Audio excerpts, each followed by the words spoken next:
హర హర మహాదేవ అనుకుంటూ మా గిరి ప్రదక్షిణ స్టార్ట్ అయిపోయింది. మీకు ఒక ఇంపార్టెంట్ విషయం చెప్తాను. కేరళలో అల్లకల్లోలంగా ఉంది.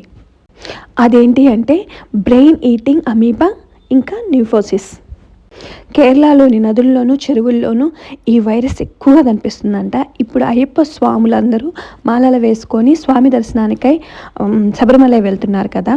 దర్శనానికి వెళ్లే ముందు ప్రతి అయ్యప్ప పంబా నదిలో స్నానం చేసి దర్శనానికి వెళ్తారు. ఈ బ్రెయిన్ ఈటింగ్ వైరస్ ముక్కు నుంచి మాత్రమే బ్రెయిన్కి చేరుతుంది.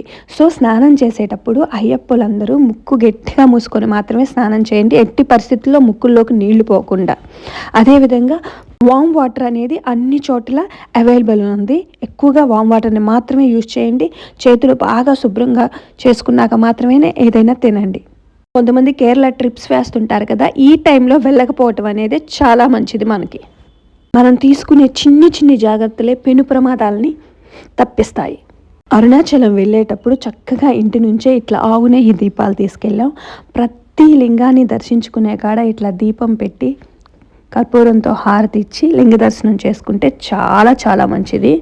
పోలి పద్మికి ఇంట్లో ఉండి దీపాలు వదలలేకపోయాం కదా, కానీ ఆ తండ్రి సన్నిధిలో ఉండి అడుగడుగున అలా దీపాలు వెలిగించుకుంటా గిరి ప్రదక్షిణ చేయటం రియల్లీ చాలా హ్యాపీగా అనిపించింది.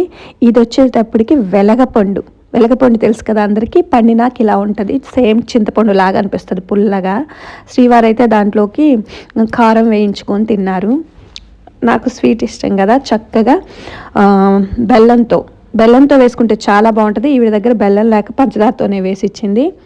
కారంగా తీయగా పుల్లగా ఇదైతే నాకు టేస్ట్ చాలా బాగా నచ్చింది.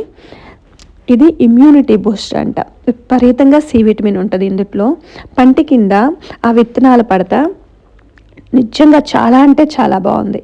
పులుపు బాగా ఇష్టపడే వాళ్ళు మాత్రమే తినగలుగుతారు. ఒక్కసారి అమ్మవారిని శివయ్య తండ్రిని చూడండి, ఎంత అందంగా ఉన్నారు.